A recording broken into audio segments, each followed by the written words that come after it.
నమస్కారం. అహల్య న్యూస్ కి స్వాగతం. ఈనాటి వార్తా విశేషాలు. ఏపీ అసెంబ్లీ సమావేశాలు 4వ రోజు ప్రారంభమయ్యాయి. శాసనసభ మొదలైన వెంటనే డిప్యూటీ స్పీకర్ రఘురామకృష్ణంరాజు ప్రశ్నోత్తరాలను చేపట్టారు. ఆంధ్ర ఒడిశా సరిహద్దుల్లో గంజాయి నియంత్రణపై పాలకొండ ఎమ్మెల్యే నిమ్మక జయకృష్ణ ప్రశ్న లేవనెత్తారు.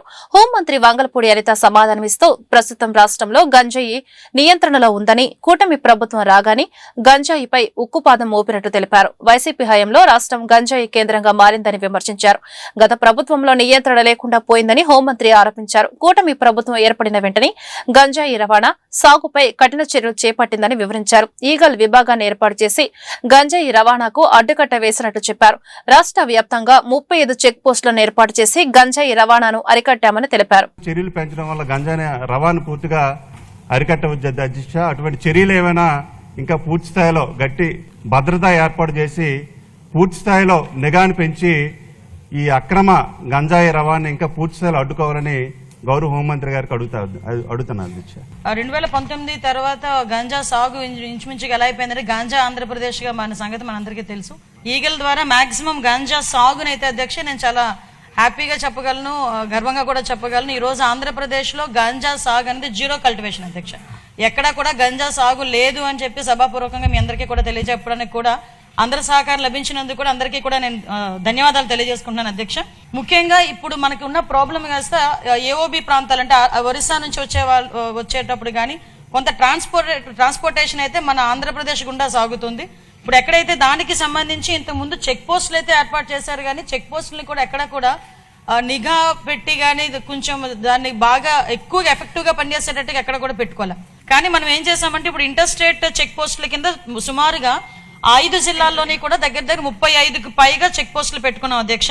ఆ చెక్ పోస్టుల దగ్గర కూడా ఎస్పెషల్లీ ఇప్పుడు మనకి పాలకొండ కాన్స్టిట్యుయెన్సీకి సంబంధించి రాయగడ గునుపూర్ దగ్గరలో ఉంటుంది అధ్యక్ష. అక్కడ బత్తిలి అని ఒక చెక్ పోస్ట్ కూడా ఏర్పాటు చేసుకోవడం జరిగింది.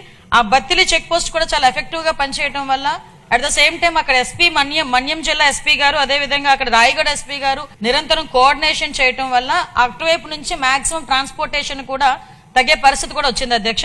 ఇమీడియట్ గా ఎవరైనా ట్రాన్స్పోర్ట్ చేసే పరిస్థితి ఉన్నా కూడా ఇమీడియట్ గా మన డిపార్ట్మెంట్ వాళ్ళు, ఈగల్ డిపార్ట్మెంట్ వాళ్ళు వెళ్లి పట్టుకోవడం, వాళ్ళు వెంటనే ఎన్డీపీఎస్ యాక్ట్ల కింద వాళ్ళని అరెస్ట్ చేయడం కూడా జరుగుతుంది. ఈ పాలకొండ, అదేవిధంగా సాలూరు, పార్వతీపురం ఈ ఏరియాస్ నుంచి కూడా ఎక్కువగా గాంజా రవాణా అవుతుందని ఇన్ఫర్మేషన్ తీసుకుని నిరంతరం నిఘాల ద్వారా మేము అక్కడ పర్యవేక్షణ చేస్తున్నాం. At the same time drone surveillances, CCTV surveillances up to highway వరకు వచ్చేటంత వరకు మాక్సిమం అంతా కూడా సీసీటీవీ సర్వైలెన్సెస్ పెట్టుకోవడం వల్ల నిన్నగాక మొన్న ఒక 100 కేజీలు గాంజా కూడా పట్టుకోవడం జరిగింది అధ్యక్ష. అంటే ఎక్కడ కూడా ట్రాన్స్పోర్టేషన్ కూడా ఈ జిల్లా. ఏపీ అసెంబ్లీ సమావేశాల్లో జలవనరుల శాఖ మంత్రి నిమ్మల రామానాయుడు కీలక ప్రకటన చేశారు.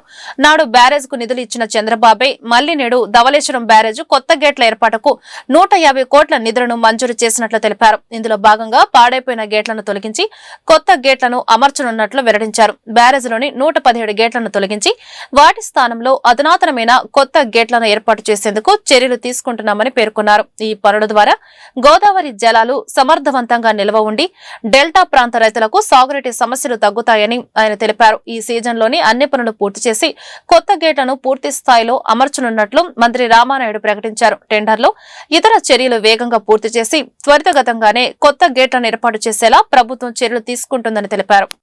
2022లో 117 గేట్లు మార్చాలని సిడబ్ల్యూసీ నిపుణులు హెచ్చరించిన ప్రపంచ బ్యాంక్ ప్రతినిధులు 200 కోట్లు నిధులు ఇస్తామన్నా దాన్ని నిర్లక్ష్యం చేశారు.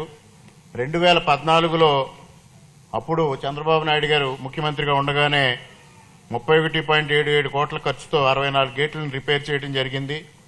మరి ఇవాళ దానికి నిధులు మంజూరు చేశారు. మరి ఇప్పటికే కొద్ది టెండర్స్ పిలవడం ఆలస్యమైందేమో అని ఒక ఆలోచన రైతాంగంలో వచ్చింది. క్లోజర్ పీరియడ్లో ఈ గేట్లు మరామతులు పూర్తి చేసి ఉన్న 197 గేట్లలో దాదాపు 117 ప్రమాదకర పరిస్థితుల్లో ఉన్నాయని నిపుణులు చెప్తా ఉన్నారు. కాబట్టి ఆ పనులు వెంటనే మొదలు పెట్టాలి, రైతాంగానికి ఇబ్బంది లేకుండా చేయాలనేది మీ ద్వారా గౌరవ మంత్రి గారికి తెలియజేసుకుంటూ కాటన్ బ్యారేజ్కి ప్రాధాన్యత ఇచ్చి నిధులు ఇచ్చిన విధంగానే గోదావరి డెల్టాలో లాకులు షట్టర్స్ కానీ లాకులు మరామతులు కానీ నిధులు మంజూరు చేసి ఏదైతే లీకేజెస్ ఉన్నాయో దాన్ని అరికట్టి రైతులకు సక్రమంగా సాగునీరు అందించే విధంగా చర్యలు చేపట్టమని కోరుతా ఉన్నా. ఏదైతే ప్రమాదభరితంగా ఉన్నటువంటి యొక్క ధవళేశ్వరంకు సంబంధించినటువంటి గేట్లన్నింటినీ కూడా మళ్ళీ కొత్త గేట్లను ఏర్పాటు చేసుకోవడానికి ఆల్రెడీ టెండర్స్ ని మొన్న 9/1/2026 టెండర్స్ ని పిలవడం జరిగింది అధ్యక్ష. ఈ నెలలోనే ఫైనలైజ్ చేసుకుని ఆ ఏజెన్సీని ఫిక్స్ చేసి ఖచ్చితంగా మరి త్వరితగతంగానే ఈ సీజన్ లోనే ఈ యొక్క కొత్త గేట్లు ఏర్పాటు చేసేటువంటి విధంగా ఈ యొక్క ప్రభుత్వం చర్యలు తీసుకుంటూ లైడార్ సర్వే చేస్తే మనకి డిపిఆర్ తయారు చేస్తారో, డిపిఆర్ తయారైతే మొత్తం డెల్టాకు సంబంధించినటువంటి ఏదైతే ఎంత ఎస్టిమేషన్ వస్తే దాని ప్రకారం డెల్టా మోడరేషన్ కింద పనులు చేపట్టాలని భవిష్యత్తులో. ఆంధ్రప్రదేశ్ శాసన మండలిలో టీటీడీ నెయ్యి సరఫరా వ్యవహారంపై అధికార ప్రతిపక్షాల మధ్య వాడివేడి చర్చ జరిగింది. తిరుమల తిరుపతి దేవస్థానానికి ఇందాపూర్ డైరీ పేరుతో నెయ్యి సరఫరా జరుగుతోందంటూ ప్రతిపక్ష వైకాపా సభ్యులు సభలో ఆందోళనకు దిగారు. గత కొద్ది రోజులుగా టీటీడీకి సరఫరా అవుతున్న నెయ్యి నాణ్యత మరియు టెండర్ల ప్రక్రియపై రాజకీయంగా విమర్శలు సాగుతున్నాయి. ఈ క్రమంలోనే ఇందాపూర్ డైరీ ప్రస్తావనను తెరపైకి తెస్తూ వైకాపా ప్రభుత్వంపై ఒత్తిడి పెంచే ప్రయత్నం చేసింది. అయితే ప్రభుత్వం మాత్రం నిబంధనల ప్రకారమే కొనుగోళ్లు జరుగుతున్నాయని స్పష్టం చేస్తోంది. పేరుతో హెరిటేజ్ సంస్థ టీటీడీకి నెయ్యి సరఫరా అంశం గురించి చర్చించడానికి సభ్యులు శ్రీ కేజీఆర్ భరత్, డాక్టర్ సిపాయి సుబ్రహ్మణ్యం ఇచ్చినటువంటి వాయిదా తీర్మానం తిరస్కరించడమైంది. ప్లీజ్ వాయిదా తీర్మానం తిరస్కరించామండి. కూర్చోండి, ప్లీజ్ కూర్చోండి దయచేసి మీ స్థానంలో కూర్చోండి. అదే వాళ్ళే కలిసి వాళ్ళ పార్టీ అబద్ధాలు. చైర్మన్ సార్, హౌస్ ఆర్డర్లో పెట్టండి సార్, హౌస్ ఆర్డర్లో పెట్టండి.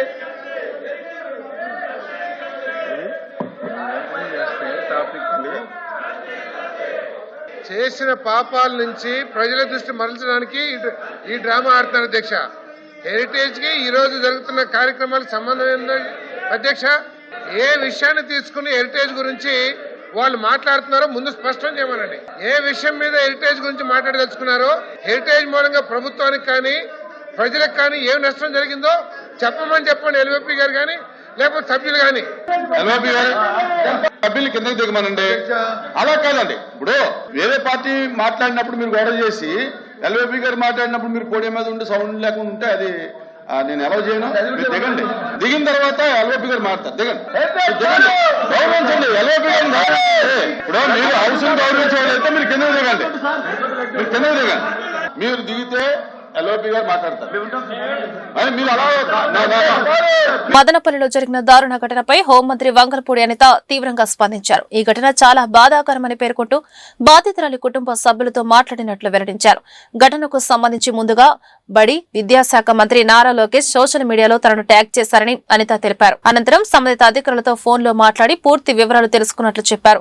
ప్రాథమిక విచారణలో ముద్దాయి డ్రగ్స్ లేదా గంజాయి సేవించలేదని, అయితే మితిమీరిన మద్యం సేవించినట్లు గుర్తించామని వెల్లడించారు. మొదట బాలిక అదృశ్యమై ఉండవచ్చని అనుకున్నామని, కానీ స్థానికులు ఇచ్చిన సమాచారంతో పోలీసులు విచారణ చేపట్టి బాలిక మృతదేహాన్ని ఆమె ఇంటి ఎదురుగా గుర్తించారని తెలిపారు. శాసనసభలో డిజిటల్ అటెండెన్స్ వ్యవస్థను అమలు చేసిన ప్రభుత్వం అదే విధానాన్ని శాసన మండలిలో ఎందుకు అమలు చేయలేదని విపక్ష నేత బొత్స సత్యనారాయణ ప్రశ్నించారు. మండలి మీడియా పాయింట్ మాట్లాడుతూ ఈ అంశంపై ప్రభుత్వం స్పష్టత ఇవ్వాలని డిమాండ్ చేశారు. ఇక దేవదేవుడి ప్రసాదంపై ముఖ్యమంత్రి నారా చంద్రబాబు నాయుడు అనవసర ఆరోపణలు చేశారని బొత్స ఆరోపించారు. పంది కొవ్వు జంతువుల కొవ్వు కలిపారని ప్రచారం చేయడం బాధాకరమన్నారు. వాస్తవాలు తేలాలని సుప్రీంకోర్టు సిట్ నియమించిందని, దర్యాప్తులో కొన్ని ఆశ్చర్యకర విషయాలు బయటకు వస్తున్నాయని చెప్పారు. ప్రజలు జీర్ణించుకోలేని నిజాలు వెలుగులోకి వస్తున్నాయని వ్యాఖ్యానించారు. అందరూ కూడా ఆ దేవదేవుణ్ణి ఎంతో గౌరవభావంతో భక్తులతో మన రాష్ట్రమే కాకుండా ప్రపంచంలో అందరూ కూడా వారి పట్ల ఎంతో భక్తిభావంతో ఉన్న ఆ వెంకటేశ్వర స్వామి మీద ఈ రాష్ట్ర ముఖ్యమంత్రి చంద్రబాబు నాయుడు, శ్రీమాన్ చంద్రబాబు నాయుడు గారు ఆ ప్రసాదం మీద లేనిపోయిన అబండాలు వేసి పంది కొవ్వు ఉందని, ఆ కొవ్వు ఉంది, నీ కొవ్వు ఉందని అని చెప్పి ఆ నేపథ్యంలో ఉన్న దేశంలో ఉన్న అత్యున్నత న్యాయస్థానం సుప్రీంకోర్టు దీని మీద ఈ చర్చ జరగకూడదు, ఇది వాస్తవాలు బయటికి రావాలి, ఆధారాలు లేకుండా ఎవరు మాట్లాడడానికి వీల్లేదని చెప్పని సుప్రీంకోర్టు ఆధ్వర్యంలో సిట్ వేసిన సంగతి ఈ రాష్ట్ర ప్రజలందరికీ కూడా తెలుసు. ఆ నేపథ్యంలో ఆ సిట్లో రాష్ట్ర ప్రభుత్వం వాళ్ళ రిక్వెస్ట్ కూడా మా అధికారులు కూడా ఉండాలని కోరితే అధికారులు కూడా అందులో వేసిన నేపథ్యంలో ఆ రిపోర్ట్స్ కూడా వచ్చాయి. ప్రభుత్వం దగ్గర సుప్రీంకోర్టులోనూ అవన్నీ కూడా ఉన్నాయి. ఈ కాలంలో కొన్ని వాస్తవాలు బయటకు వచ్చాయి. ఆ వాస్తవాలు ఏంటంటే ఎవరు కూడా మానవ మాత్రం ఎవరు ఆంధ్రప్రదేశ్లోని ఏ ప్రజలు కూడా జీర్ణించుకోలేని విషయాలు బయటకు వస్తున్నాయి. అవురా, ఇదా చంద్రబాబు నాయుడు తాలూకు దుర్బుద్ధి, ఇదే రాష్ట్రంలో ఉన్న ఈ ప్రభుత్వం తాలూకు ఆలోచన అని ఒక బాధ, ఆవేదన ఈ రాష్ట్ర ప్రజల్లోనూ కలిగింది. ఆ విషయాన్నే ఇవాళ సభలో చర్చించడం అడిగాం. ఏదైతే ఇందాపూర్ అని ఒక సంస్థ ఈ రాష్ట్రంలో గత తెలుగుదేశం పార్టీ అధికారం ఉన్నప్పుడు ఏదైతే నెయ్యిను సప్లై చేసిందో, ఏదైతే ఆనాడు ఆ సంస్థని కొన్నాళ్ళ పాటు వీళ్ళు కల్తీ నెయ్యి నుంచి సప్లై చేస్తారని చెప్పని బ్లాక్ లిస్ట్ లో పెట్టారో, తదుపరి 6 నెలలకే ఆ సంస్థ నుంచి మళ్ళీ తాలూకా బ్లాక్ లిస్ట్ నుంచి మళ్ళీ మెయిన్ లిస్ట్ లో తీసుకొచ్చి ఆ సంస్థ ద్వారా 280 రూపాయలకి రాష్ట్ర రాజధాని అమరావతిలో 10 ఎకరాల విస్తీర్ణంలో హజ్ హౌస్ నిర్మించాలని గుంటూరు తూర్పు ఎమ్మెల్యే మహమ్మద్ నజీర్ అసెంబ్లీ సమావేశాల్లో విన్నవించారు. హజ్ యాత్రికులకు ₹1,00,000 చొప్పున రాష్ట్రం సాయం చేయడం పట్ల సంతోషం వ్యక్తం చేశారు. కడపలో ఉన్న పాత హజ్ హౌస్ ను పోటీ పరీక్షలు రాసే మైనార్టీ విద్యార్థినులకు శిక్షణ ఆలయంగా మార్చాలన్నారు. హజ్ హౌస్ అంటే ఒక విశ్వాసానికి ప్రతీక అన్నారు. మత విశ్వాసాలకు కూటమి ప్రభుత్వం కట్టుబడి ఉందని స్పష్టం చేశారు. గత ప్రభుత్వం పూర్తిగా నిర్లక్ష్యం చేసి అక్కడ కరోనా లాంటి సమయంలో వాటిని వాడుకున్న తర్వాత ఆ భవనాన్ని అట్లాగే వదిలిపెట్టినటువంటి పరిస్థితులున్నాయి. ఈ రోజు ఈ ప్రభుత్వం ఏర్పడిన తర్వాత గౌరవ ముఖ్యమంత్రి గారు అలాగే మైనార్టీ శాఖ మంత్రి గారు ఫారూక్ గారు దాని మీద దృష్టి సారించి ఆ భవనాన్ని పూర్తిగా మైనార్టీ కమ్యూనిటీకి ఉపయోగపడేటువంటి విధంగా యూపీఎస్సీ కాంపిటేటివ్ ఎగ్జామ్స్ అయినటువంటి యూపీఎస్సీ ఐఏఎస్ అటువంటి కాంపిటేటివ్ ఎగ్జామ్స్ కోసం ఒక వేదిక తయారు చేసి మైనార్టీలో ఉన్నటువంటి విద్యార్థులకు ఒక అవకాశాన్ని కల్పించాలని చెప్పి గౌరవ విద్యాశాఖ మంత్రి నారా లోకేష్ గారి దృష్టిలో కూడా ఈ విషయాన్ని పెడతా ఉన్నాం. ఎందుకంటే అనేక మంది విద్యార్థులు కాంపిటేటివ్ ఎగ్జామ్స్ ని ఫేస్ చేయలేక ఇబ్బంది పడుతున్నటువంటి తరుణంలో ఎటువంటి కడపలో ఉన్నటువంటి హజ్ హౌస్, పాత హజ్ హౌస్ ఈ రోజు ఎందుకంటే హజ్ అక్కడి నుంచి ప్రయాణం చేసేటువంటి వాళ్ళకి ఆ నిర్మాణం ఉపయోగపడేటువంటి అంశం లేదు కాబట్టి వెంటనే అది మైనార్టీ విద్యార్థులకు ఉపయోగపడేటువంటి కాంపిటేటివ్ ఎగ్జామ్స్ కోసం నిరంతరం వాళ్ళకి ప్రాక్టీస్ చేసేటువంటి అవకాశాన్ని కల్పించాలని కోరుతా ఉన్నా. అంతేకాకుండా గౌరవ ముఖ్యమంత్రి గారు గత ప్రభుత్వంలో పూర్తిగా నిర్లక్ష్యం అయిన తర్వాత 14-19లోనే విద్యాధరపురం విజయవాడలో దాదాపు 15 కోట్ల రూపాయలు కేటాయించి ఒక స్థలాన్ని హజ్ హౌస్ నిర్మాణం కోసం కేటాయించడం జరిగింది అధ్యక్ష. అది కొంత వివాదంలో ఉండటంలో ఆ భూమి ఇప్పటికి కూడా అక్కడ ఎటువంటి కన్స్ట్రక్షన్స్ మొదలవ్వలేదు. ఈ రోజు గౌరవ ముఖ్యమంత్రి గారిని అలాగే మన మైనార్టీ శాఖ మంత్రి గారి ద్వారా కోరుతా ఉన్నా వెంటనే అమరావతి లాంటి ప్రాంతంలో, ఎందుకంటే మిడిల్ ఈస్ట్ కంట్రీస్ అన్ని కూడా హజ్ హౌస్ అంటే ఒక ప్రత్యేకమైనటువంటి ఆలోచనతో చూస్తారు కాబట్టి మిడిల్ ఈస్ట్ కంట్రీస్ అందరినీ కూడా అట్రాక్ట్ చేసేటువంటి విధంగా అమరావతి లాంటి ఒక మహానగరంలో హజ్ హౌస్ నిర్మాణాన్ని ఒక 10 ఎకరాల్లో చేపట్టి అక్కడ అన్ని విధాలైనటువంటి మైనార్టీ ఇన్స్టిట్యూట్స్ అన్నిటిని కూడా కలిపి పెట్టేటువంటి విధంగా ఈ ప్రభుత్వం చర్యలు తీసుకోవాలని చెప్పి మీ ద్వారా కోరుతా ఉన్నాను అధ్యక్ష. అంతేకాకుండా గతంలో మన ప్రభుత్వం 72 మంది ఆనాడు 2023లో వెళ్లేటువంటి ఆలోచన చేసిన వాళ్ళందరికీ కూడా 72 లక్షలు విడుదల చేయడం కూడా చాలా సంతోషం. కాకపోతే కొంతమంది గత ప్రభుత్వంలో వెళ్లినటువంటి వాళ్ళకి 60,000 ఏదైతే ఫేర్ కాంపెన్సేషన్ ఉందో అది ఇవ్వడానికి వాళ్ళకి వాగ్దానం చేసిన తర్వాత ఆ ప్రభుత్వం చెల్లించకపోవడంతో అనేక మంది ఇబ్బంది పడతా ఉన్నారు అధ్యక్ష.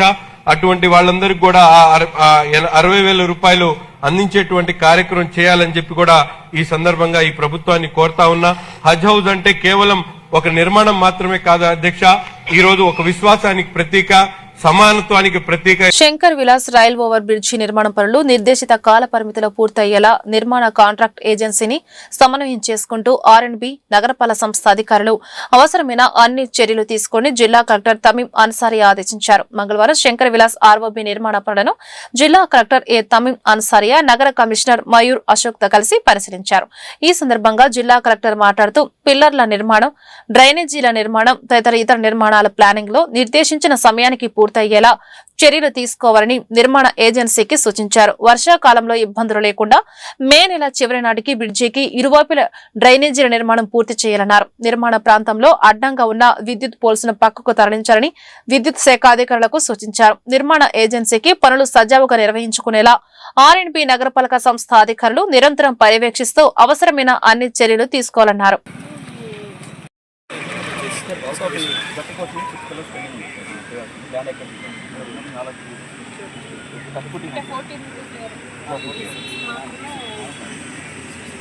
నేనేమంటున్నాను మేడం, ఫర్దర్ నాకు ఆర్ఓడబ్ల్యూ మొత్తం ఇస్తే నా వర్క్ ఎక్కడ ఉండదని అడుగుతున్నాను. అప్పుడు నేను ల్యాండ్ ఎక్కడ పక్కన కింద దారి చేసుకుంటాను అంటే వెహికల్ యాక్చువల్ మేడం 3 పిల్లర్లు ఉన్నాయి కదా మేడం, 2 పిల్లర్లు వాటికి వింగ్స్ వస్తాయి. వెహికల్ మూవ్ చేస్తాను. ఈ ఎట్ట రోడ్లో పెట్టి రావచ్చు, లోపల పని చేస్తాను. ఈ ఎట్ట రోడ్లో పెట్టి రావచ్చు. ఈ ఎట్ట రోడ్డు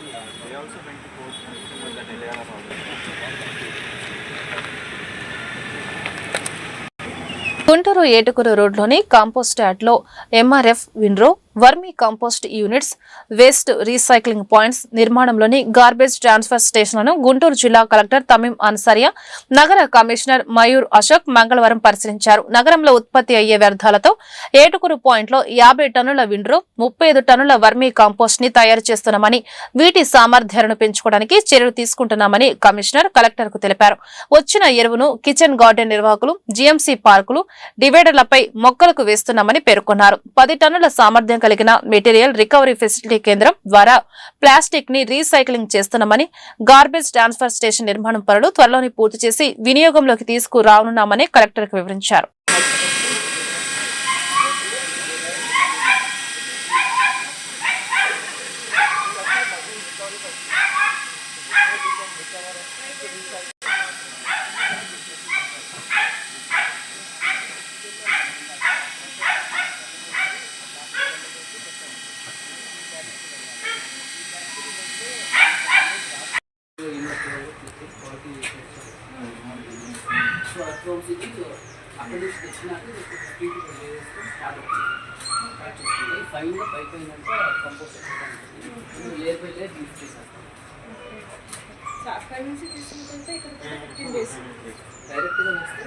కూటమి ప్రభుత్వం ఆటవిక పాలన సాగిస్తుందని వైసీపీ మాజీ మంత్రి ఆదిమూలపు సురేష్ ఆరోపించారు. పోలీస్ కేసులతో కక్షపూరిత రాజకీయాలకు పాల్పడుతుందని ధ్వజమెత్తారు. మంగళవారం గుంటూరులో అంబటి రాంబాబు కుటుంబాన్ని ఆయన పరామర్శించారు. ఈ సందర్భంగా సురేష్ మీడియాతో మాట్లాడుతూ అంబటి రాంబాబు కార్యాలయం ఇంటిపై పచ్చ గూండాలు చేసిన దాడిని తీవ్రంగా ఖండించారు. ప్రజాస్వామ్య వ్యవస్థలో హింసకు తావలేదని ఆయన చెప్పారు. తప్పు చేస్తే అందుకు చట్టాలు, న్యాయ వ్యవస్థలు ఉన్నాయని గుర్తు చేశారు. అంబటి రాంబాబుపై అక్రమ కేసులు పెట్టి మానసికంగా హింసించడం దారుణమన్నారు. పార్టీ పిలుపు మేరకు అంబటి రాంబాబు అన్న పార్టీ కార్యక్రమం ముగించుకొని ఇంటికి వస్తుండగా తెలుగుదేశం పార్టీ ముఖలు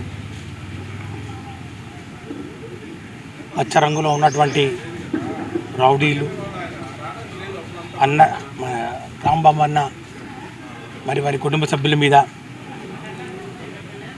దాడి చేసి వీరంగం సృష్టించి ఇంటిని తగలబెట్టి రాంబాబు అన్న మీద హత్యా ప్రయత్నం చేసిన సంఘటనను తీవ్రంగా ఖండిస్తా ఉన్నాం. ప్రజాస్వామ్యవాదులు ఎవరు కూడా హర్షించరు. ఈ తెలుగుదేశం పార్టీ కూటమి ప్రభుత్వం ఆ ప్రభుత్వం చేస్తున్నటువంటి అరాచకాలు, అటవిక పాలన మీద, హింస రాజకీయాల మీద గళ్ళమెత్తిన ఎవరినైనా సరే మేము వదిలిపెట్టాం. వాళ్ళని వెంటాడి వేటాడి ఎంత దూరమైనా వెళ్తాం అనే దానికి నిదర్శనం రాంబాబు మీద అక్రమ కేసులు బనాయించి వారిని జైలుకు పంపడం.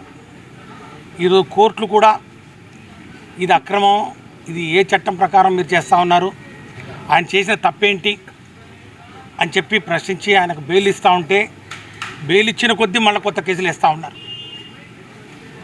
ఒక ప్లేస్లో ఒక కంప్లైంట్ తెలుగుదేశం పార్టీ కార్యకర్తలతో ఇప్పించే దాని మీద కోర్టులో మళ్ళా న్యాయస్థానం తీర్పిస్తే బెయిల్ ఇస్తే మళ్ళీ ఇంకో ప్రాంతంలో ఇట్లా రాష్ట్రంలో ఉన్న అన్ని జిల్లాల అన్ని ప్రాంతాల నుండి తెలుగుదేశం పార్టీ కార్యకర్తలతోటి ఈరోజు ఈ యొక్క కూటమి తెలుగుదేశం పార్టీ కూటమి ప్రభుత్వం కక్షపూరితంగా కేసులు వేస్తూ పోతూ ఉంది. బెయిల్ ఇస్తూ ఉంటే మళ్ళీ కేసులు వేస్తూ ఉంది. ఈ విధంగా చేయడం వలన రాంబాబు అన్న ఆత్మస్థైర్యాన్ని దెబ్బతీయాలి, అదేవిధంగా వైఎస్ఆర్ కాంగ్రెస్ పార్టీ కార్యకర్తల్ని హింసించి భయభ్రాంతులకు గురి చేసి ప్రభుత్వం మీద గళమెత్తిన ప్రతి ఒక్కరిని కూడా ఈ విధంగా చేస్తాం అని చెప్పి కక్ష సాధింపు చర్యలకు పాల్పడే ప్రయత్నం చేస్తే ఈరోజు మేము ఒకటే చెప్తా ఉన్నాం, ఎవరు కూడా రాంబాబు అన్న చూపించిన మహిళల్ని పారిశ్రామికవేత్తలుగా తీర్చిదిద్దేందుకు రాష్ట్ర ప్రభుత్వం ప్రత్యేక కృషి చేస్తుందని జిల్లా గ్రామీణాభివృద్ధి శాఖ అధికారులు తెలిపారు. ఇందులో భాగంగా స్వయం సహాయక సంఘాల మహిళలకు కలెక్టర్ కార్యాలయంలో మంగళవారం శిక్షణ కార్యక్రమం నిర్వహించారు. రాష్ట్ర ప్రభుత్వం బ్యాంకుల ద్వారా అందిస్తున్న ఆర్థిక సహాయాన్ని సద్వినియోగం చేసుకుని స్వశక్తితో మహిళలు ఎదగాలని ఈ సందర్భంగా DRDA PD Vijayalakshmi, manager Ashok తెలిపారు. చేతి వృత్తుల యూనిట్ల ద్వారా అన్ని ఉత్పత్తులను మార్కెట్లోకి అందించి మంచి లాభాలు పొందాలని సూచించారు. మహిళలు స్వయం శక్తితో ఎదిగితేనే ఆ కుటుంబం, సమాజం మరింతగా అభివృద్ధి చెందుతుందని వారు వెల్లడించారు. ఈ వార్తలు ఇంతటితో సమాప్తం. నమస్కారం.